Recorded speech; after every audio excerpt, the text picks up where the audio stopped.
Am I the a-hole for my comment to my girlfriend's sister regarding her accomplishments? So I'm 26 male, usually I'm a very quiet and respectful person. But I don't deal with my girlfriend Kelly's 26 female sister Alexa 27 female at all.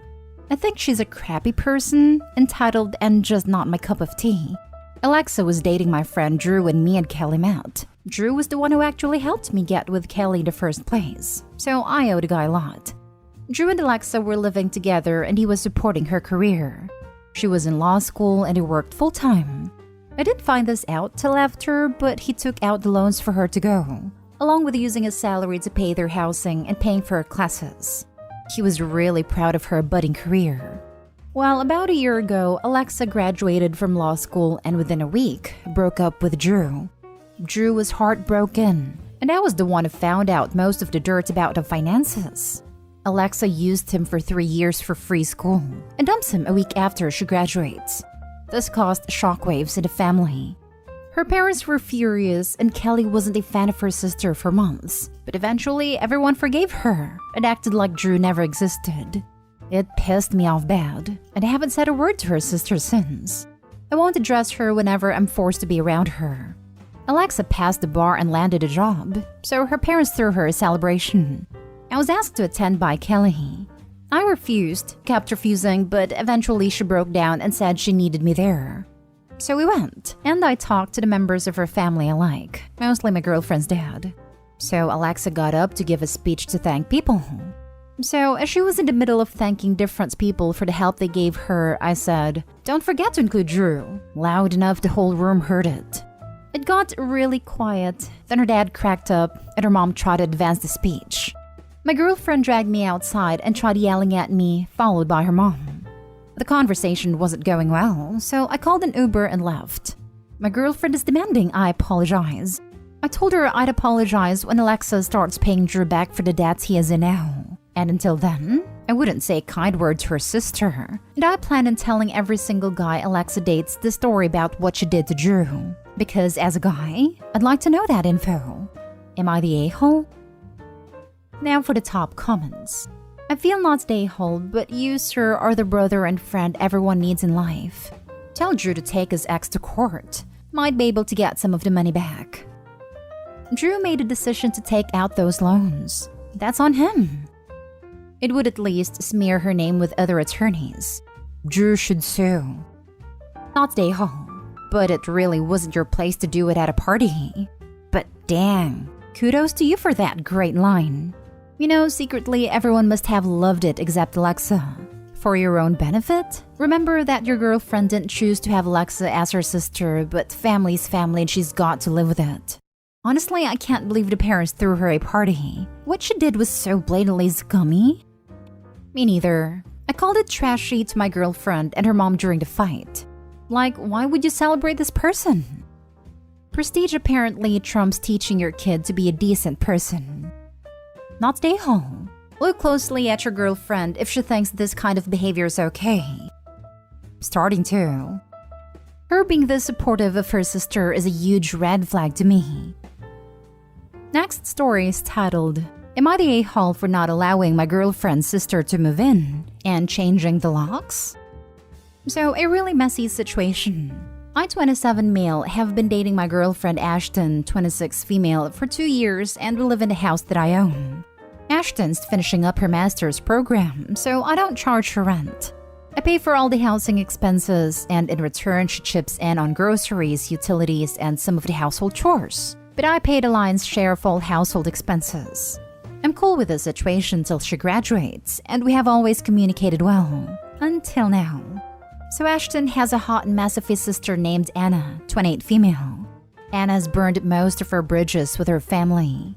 She has 2 kids by 2 different dads, been married and divorced twice, hops from one sketchy boyfriend to another, always in and out of work, and always complaining about her situation instead of actually doing anything to solve it. I gave up on her last year when she dated this loser who obviously didn't like kids, but she kept dating him against me and her sister's advice. Well, she moved into his place, and this Saturday we got a call that they were breaking up and she had nowhere to go this time. She hadn't been working and didn't have rent money. Ashton asked me if we could take them in. I said absolutely not. Her sister was a leech. Also, that I didn't want kids in my house. I work from home half the time and don't want 3 extra people in my space. Also, I don't want to get involved with her sister at all. I've supported her plenty over the last few years, rides, babysitting, etc., and I'm done. My girlfriend didn't take this well and said she would help her sister if she could. I said fine, let me know where you take her and I'll bring by some food, but it won't be my house. My girlfriend tried saying it was her house too, but I said when she started paying the mortgage, she can decide who lives here. So her sister tried calling me individually and I told her the same reasons and told her I'd bring food by when she finds a place. I also gave her the number of multiple organizations that could help her. She got offended. Well, I was at work yesterday, sales, and I noticed on my Ring camera Anna/her kids unlocking my front door with a bag on her shoulder. I called my girlfriend and asked her immediately what was going on. She said Anna needed a place to go for a few hours while her ex moved out of the apartment. I asked how she got in the house as I locked it. Ashton said she made Anna a key months ago in case she ever needed to get in. I was furious and told her to tell Anna to get out or I'll be calling the police. Ashton called and Anna left, but not before calling me an a-hole. So I decided today to change the locks and get a new garage access code. Ashton will have to request through the garage and I will give access. Ashton is upset, but I told her that this is gonna be the way it is until her sister finds a place. Because I can't trust I won't come home and find 2 kids and a woman living in my house. Am I the a-hole? Not the a-hole, and in my opinion, you need to think seriously about your relationship with Ashton. The fact that she went behind your back is a major red flag. I wouldn't make any rash decisions, but she's violated his trust in a big way here. Forgiving this once or twice is possible, but beyond that, it's game over. I don't think I could forgive the copying of my key without my knowledge or permission. Not the a-hole, but I think you need to reevaluate if you can trust Ashton. She way overstepped boundaries by making her sister a key without your permission. Yep, when my boyfriend had a roommate, he consulted him about getting me a key to the apartment if I wanted to get in when they weren't home. His roommate said he'd rather I didn't have a key, but didn't mind if I was already there when they left. That was respected because it was a shared living space. Not stay home. If she wasn't working when she lived with a boyfriend, what's going to make her work when she lives in your house? Exactly the point I made. Anna has a job currently, but I don't think she manages her money well. Your girlfriend is the bigger issue, I'm afraid. Despite your very clear hell no, she still tried to get the sister into her place. She clearly doesn't care that you are opposed to this. She's gonna keep trying. You may need to lose the girlfriend if you can't get her to stop enabling the sister. But do you really want to deal with that crap forever?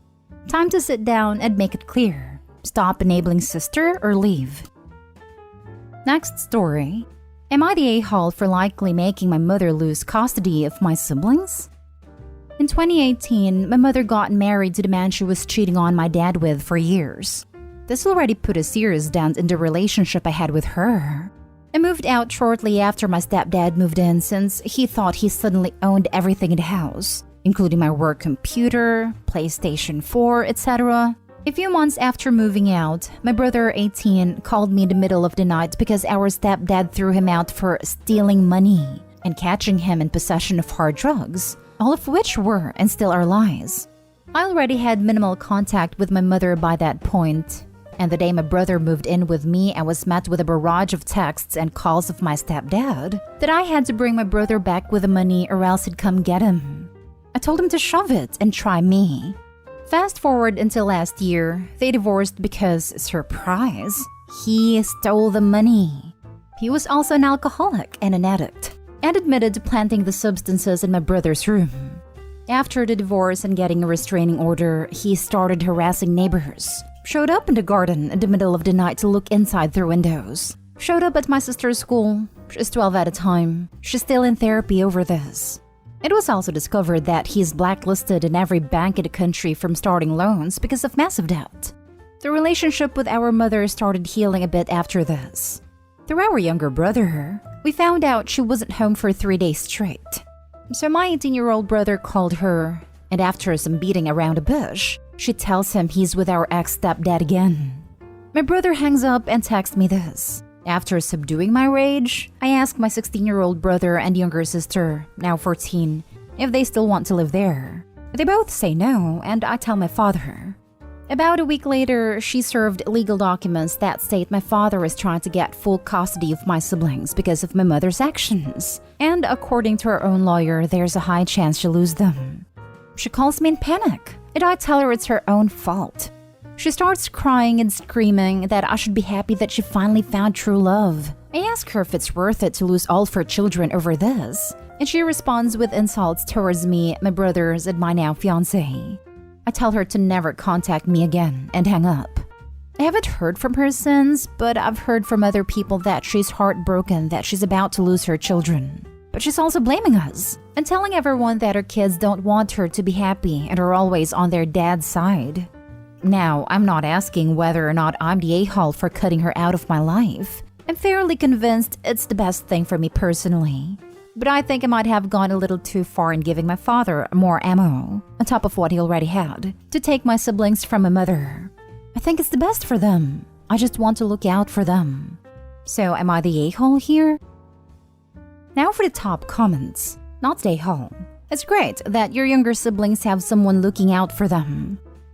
I couldn't add the following information because of the character limit, but my father also looks out for us a great deal. He isn't trying to just get custody to stick it to my mother.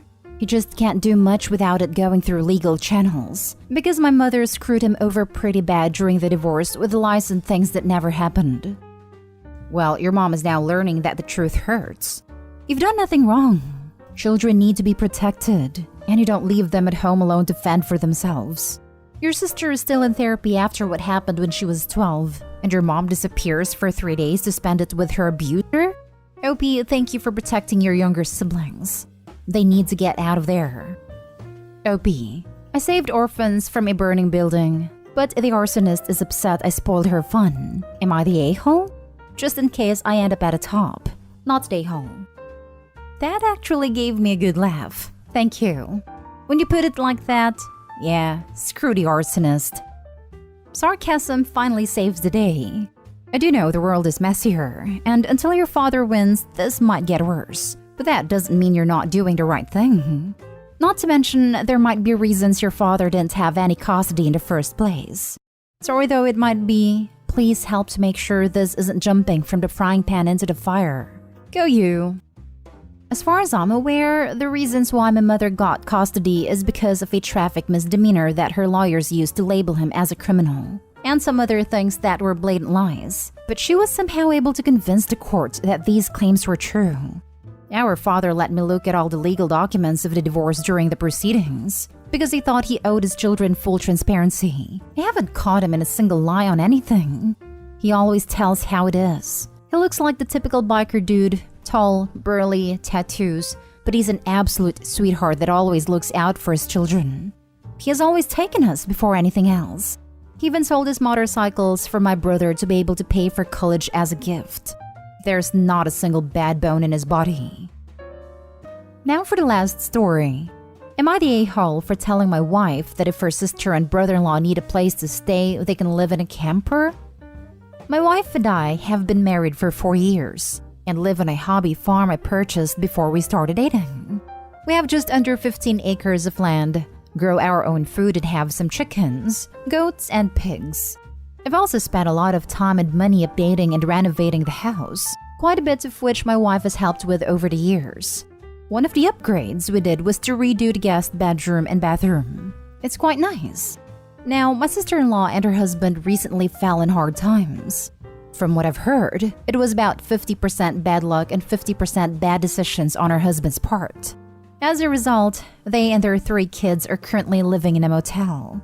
My wife brought up the idea of having them come stay with us until they get on their feet, but I haven't been too enthusiastic about the idea.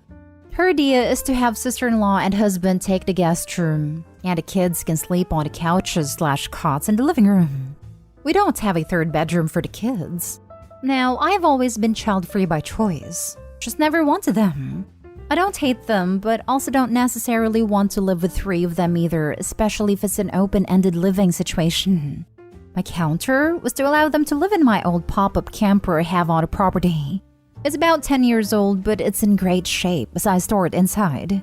It has enough sleeping space for all of them. A shower and toilet, mini fridge, AC, and heat. In my opinion, it's a pretty sweet camper. Also, and this is a little selfish of me, but I feel it would give them their own space while giving them a place to stay. But it would also maybe be just uncomfortable enough for them to not want to permanently stay and to give them motivation to find a better option. I also told her that if they stay with us, I would expect them to help out with some chores, even the older kids who are 12 and 14. My wife hates that idea and can't believe I would force her family to stay outside in the elements and put them to work when we spent all the time and money to redo the spare bedroom. I told her that unless sister-in-law can give me a concrete move-out date, I don't want them and their kids living in our house indefinitely. She told me that they don't know the first thing about camping or farm work, and they need to focus on getting their lives straight and not worry about anything else. I told her that these are the conditions under which I am comfortable with them staying with us, and I'm not budging. She told me I am being a jerk and unreasonable and that she never expected this kind of behavior from me. The way I feel is that we are doing them a favor. And if we let them stay in the house, the temptation for them to get too comfortable is a lot greater than if they stay in the camper. I understand this could be seen as even a downgrade from living in a motel, but beggars can't be choosers. Not stay home. Open-ended guest situations almost never work out well. Even a newly and nicely renovated guest room is for guests that will be there for a defined time. A living room is a fun place for kids to crash for a visitor sleepover, not for an open-ended living situation. The camper seems like exactly the kind of compromise that anyone should be happy with.